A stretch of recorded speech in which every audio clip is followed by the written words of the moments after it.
So, before I start this video, let alone this series, I know for a fact that it's important I discuss the rules and parameters for the specific gambling pool that I play in. Basically, my mom created it before I even existed. Legit, I wasn't even born yet. And now football is and will always be the only sport I ever love. Forever and always, and cut that. Okay, all we are doing is picking each individual team based on their matchup for that given week and deciding whether they will win or lose. Each game you will simply mark an X next to which team in that game you believe will win. Whether that's by 1 point or 100, it doesn't matter. If you choose incorrectly, then the football sheepmaster, or in layman's terms, my mom, will circle your X, signifying a loss.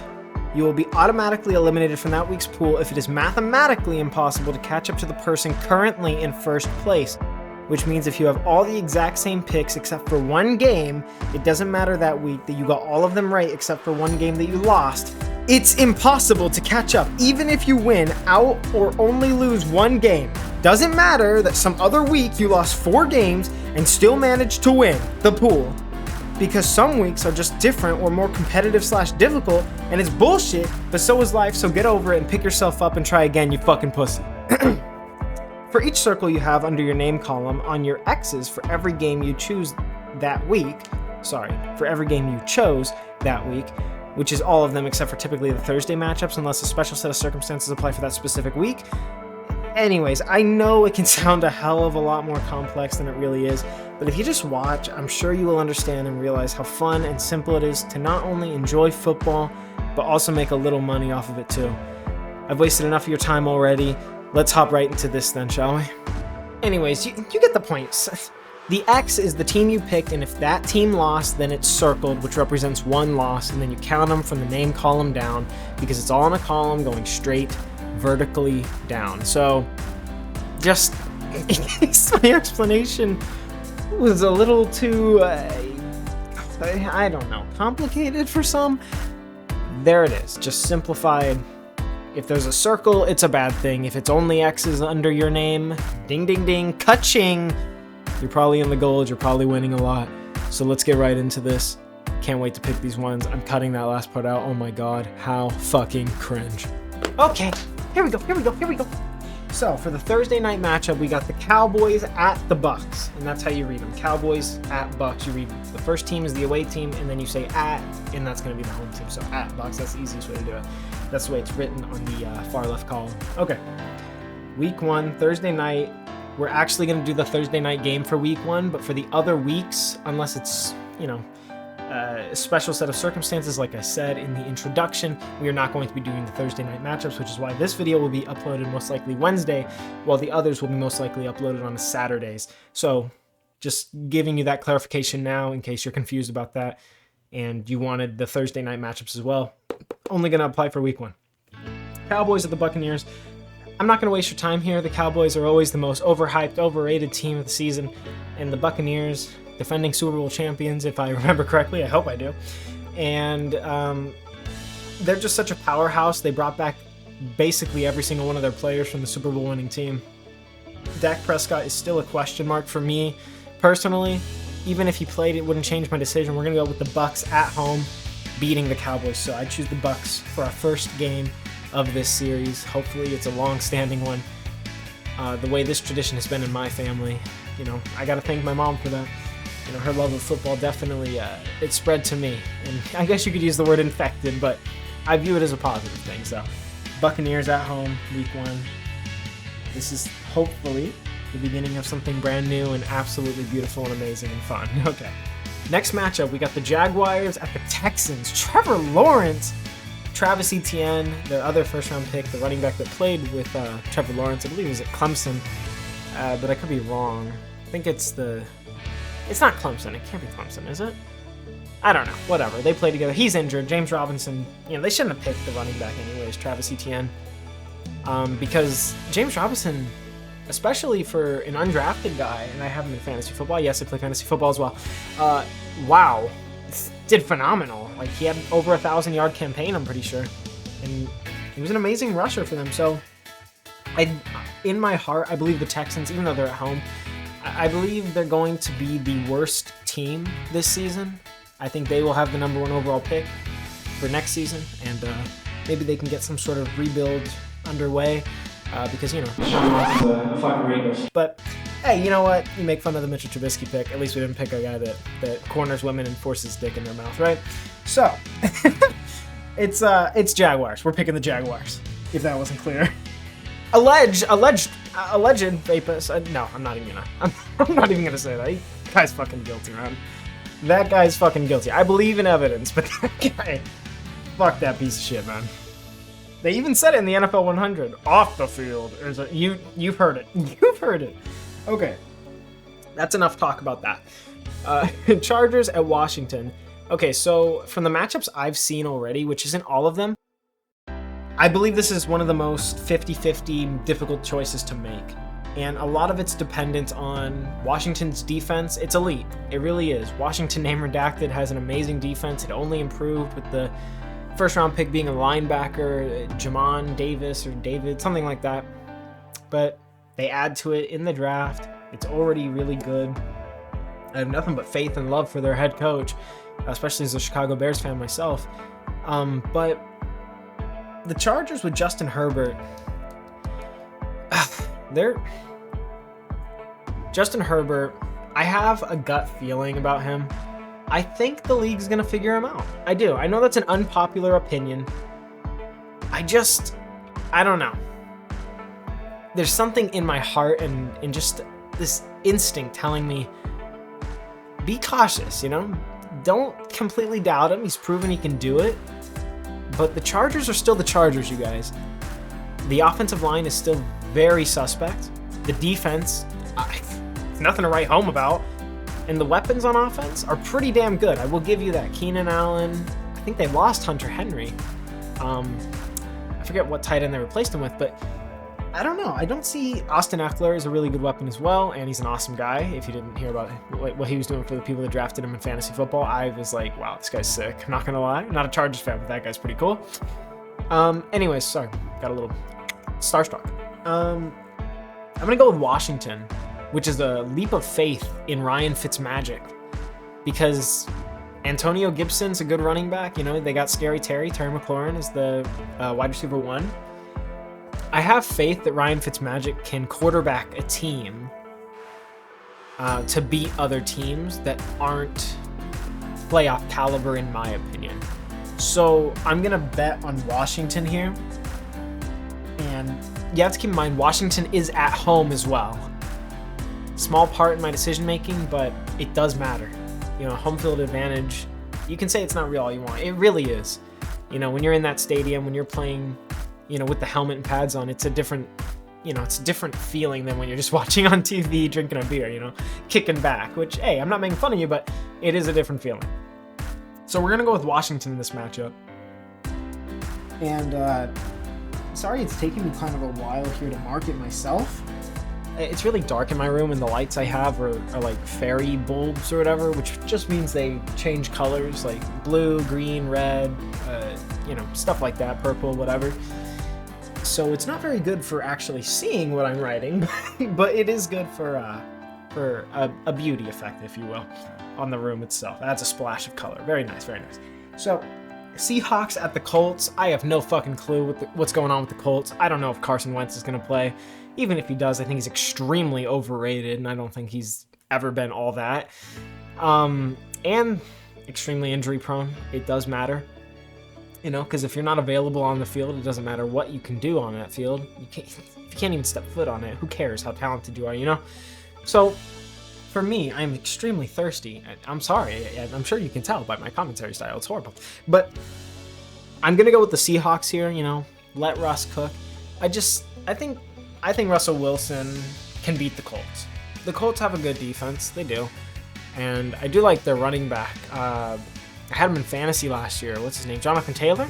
Yeah, he did really good for me in fantasy last year, but their O-line's, it's just their receivers and their quarterback. Do you really have faith in it?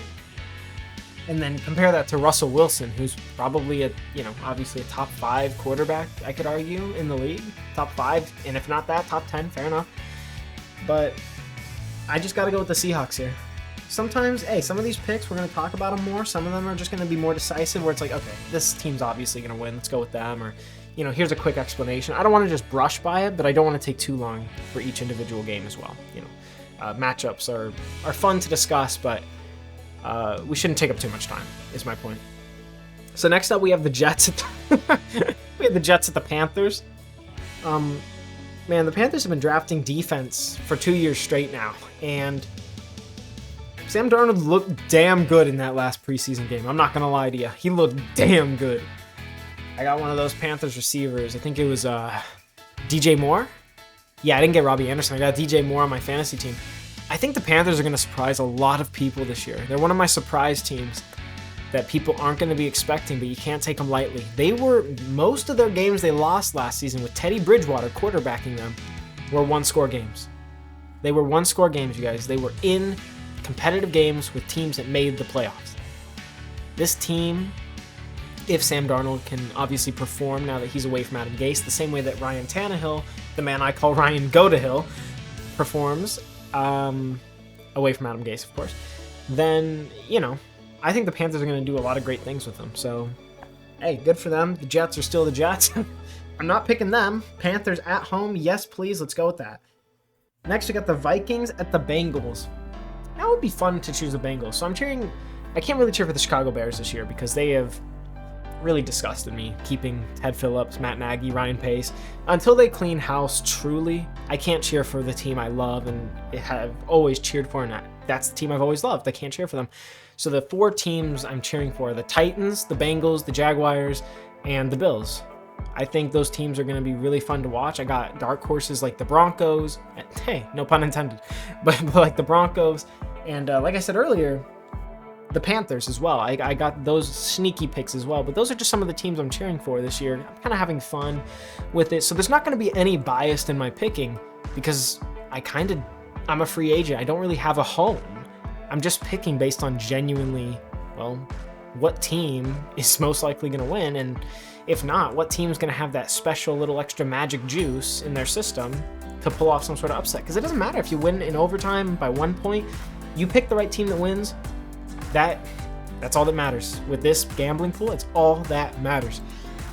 Still not sure exactly how I'm going to do everything in this series, but the Vikings and the Bengals, as much as I want to pick the Bengals, with the question marks around Jamar Chase's brick hands right now, and Joe Burrow coming back from an ACL tear, like mid-season, whatever it was last season, the Vikings aren't good.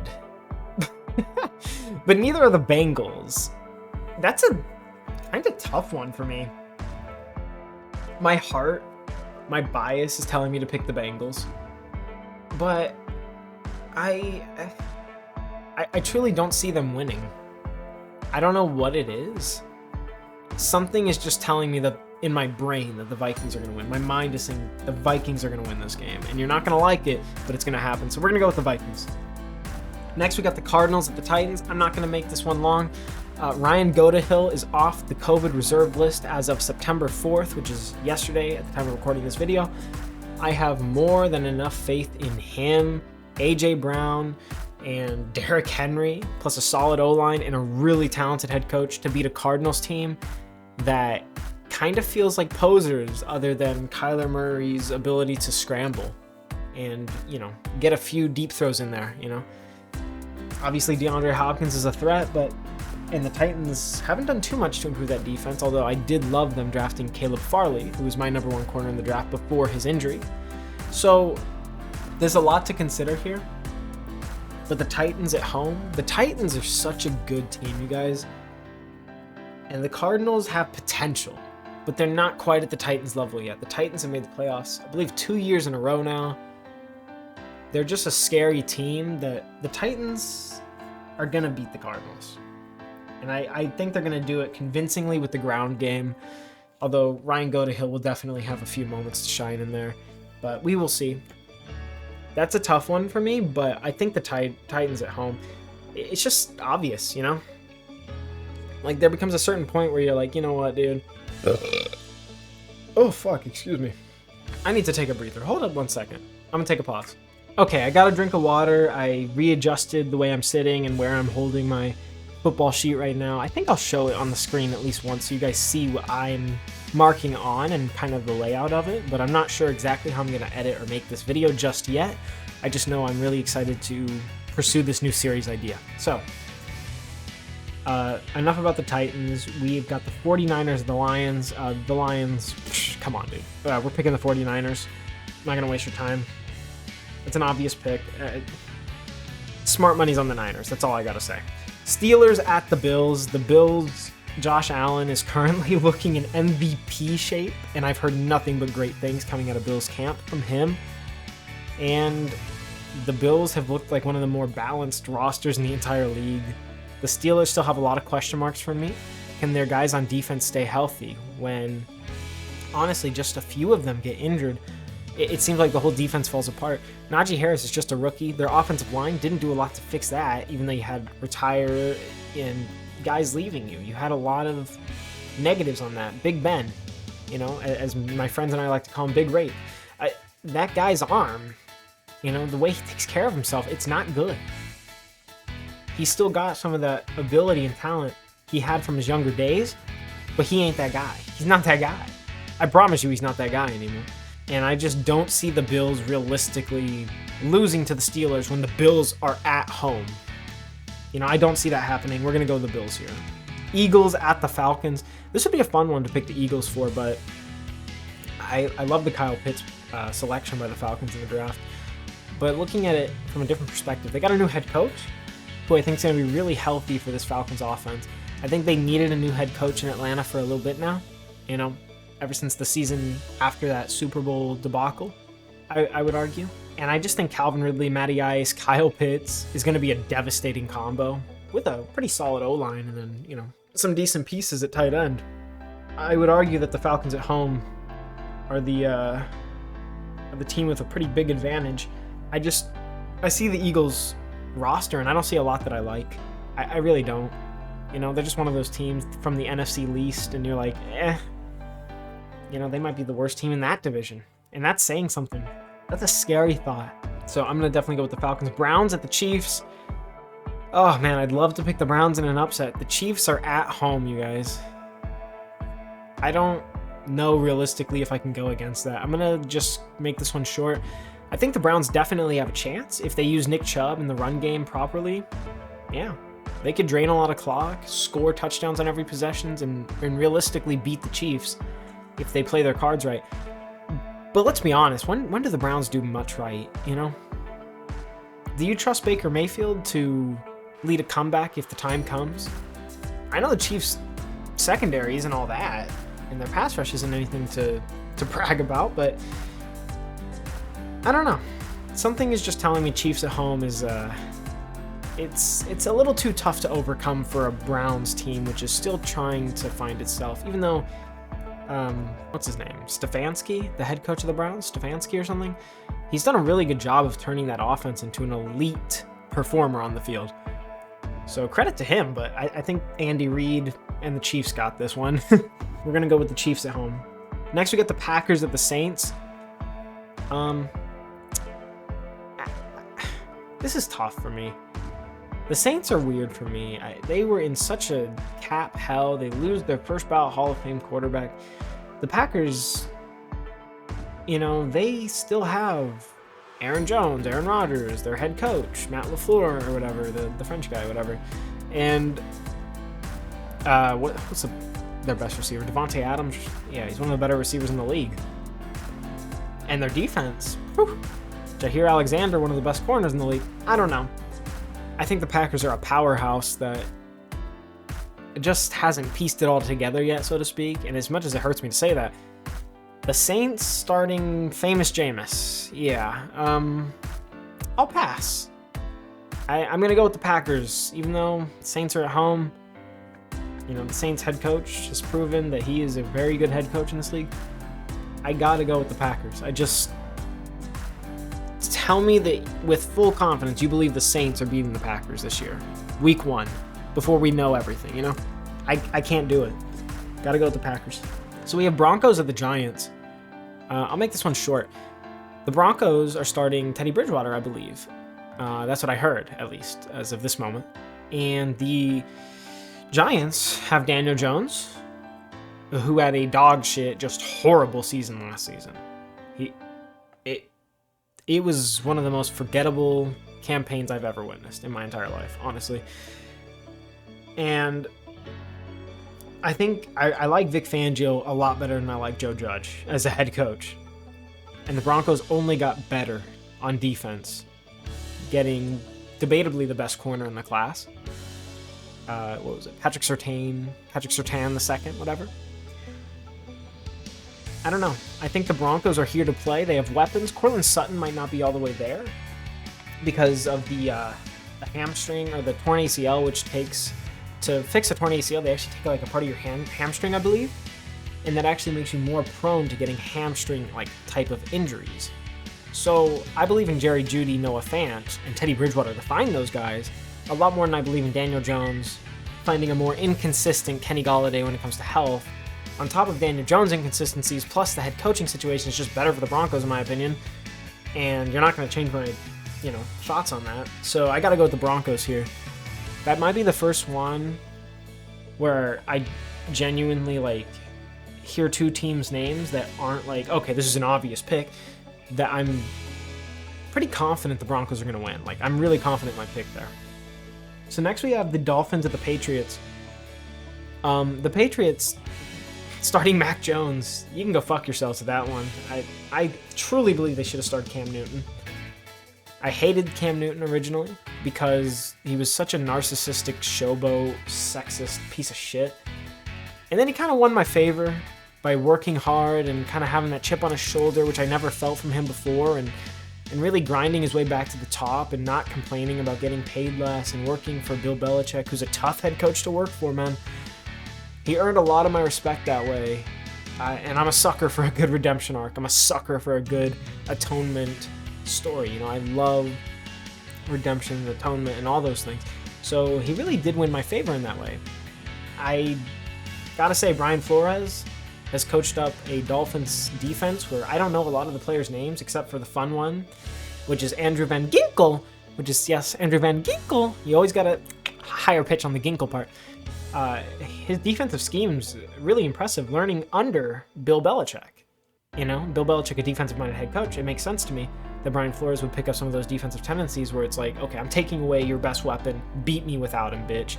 And he does it really well, just like Bill Belichick did. And I gotta say, I believe in the Dolphins' talent and coaching more than I believe in the Patriots' talent. I'll take Bill Belichick over most coaches. I really will. But not the New England roster's talent. Not over the Dolphins. The Dolphins don't have an extreme amount of talent, I'll give you that. But I think the way they're coached it brings out their talent to the fullest extent of their abilities. And that's a good thing. That's something Bill Belichick does, and it's something Brian Flores does. And I think Brian Flores has the slightly more talented players. So even though the Patriots are at home, you got to go with the Dolphins in this matchup. The Dolphins are clearly going to win this one. Mac Jones is a rookie quarterback. You never start rookie quarterbacks against one man in football, and that is Bill Belichick. They don't do well. Brian Flores learned from Bill Belichick. Keep it in mind. You heard it here first, okay? I'm just saying, Dolphins, we're picking them. Go Fins. My mom is a Dolphins fan, by the way. She also likes the Lions and Colts, but her main team is the Dolphins. The way my main team is the Bears. But not this season, of course. I'm only cheering for the Bears to lose, so that's a perfect segue into our next match. Bears at Rams. The Rams are going to fuck you guys in the ass. Fuck you. I hope you all get fucking fired. No bias, but Rams at home are going to fucking destroy the Bears. Let's be realistic here. And then we got the Ravens at the Raiders, and that should be a fun Monday night game. That'll be a fun one. So, the rules, I forgot to explain this part in the beginning, even though it was a long beginning. Hang with me here. The Ravens at the Raiders. So for the Monday night games, the very last game of the week, supposedly, because sometimes there's multiple Monday night games. So for the last game of the week, typically the Monday night game, we pick the total points combined between the two teams. So let's say, hypothetically, the score is 20-24. That means if you picked 44 points and there's a tiebreaker with someone else, points only come into effect if there is a tiebreaker. And you get the 44 points that was sum total in the match, and you're tied with someone, you win because you won the tiebreaker. Now, If it's 44 and your number's 42 and the other person you're tied with is 46, that's a tie, which means you split the pool. You're going to split about $25, because usually it's around $50 each week for the gambling pool.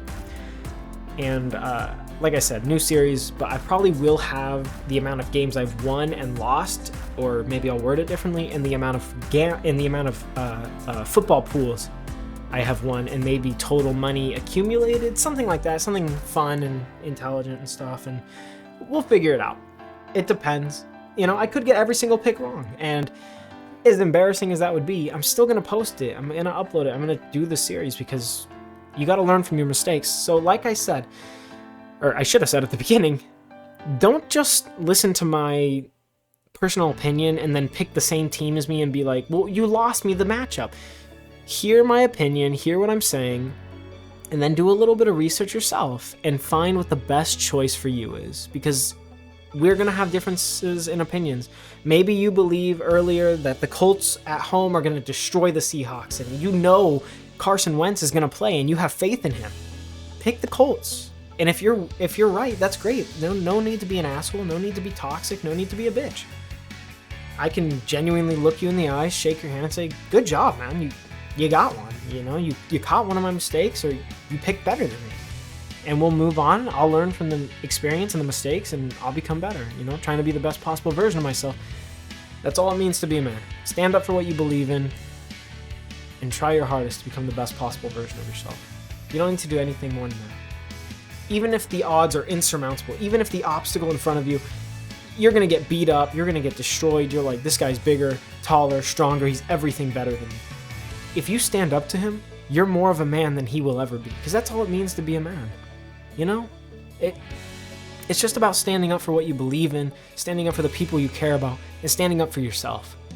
That's what it is. That's as simple as I can put it for anyone. And, you know, if you want to blame me for all your problems, go right ahead. I will look you right in the eyes. I took karate for 10 years. I will not attack you first.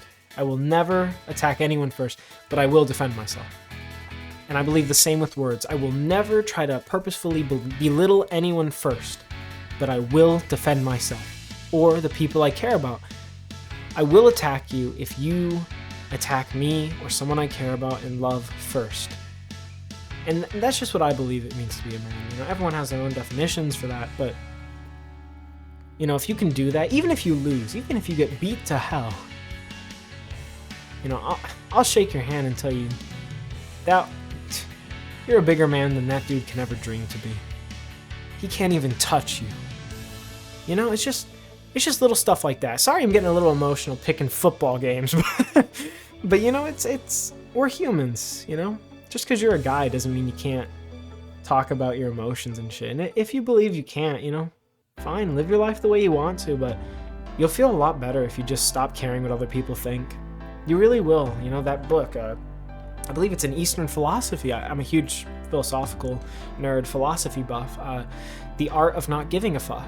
You know, it's about that. Don't care what people that don't matter think, basically, is what it says.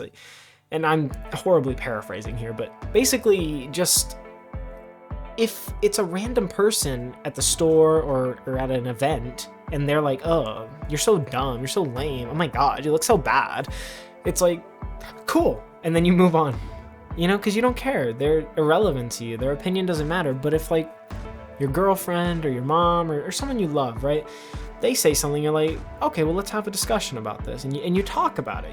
You're rational, right? I don't know. There's just stuff like that, man. It's life sucks, and we're all just trying to make it in the end. I hope these picks could help you out. I still have to pick the Ravens and Raiders and then the total amount of points.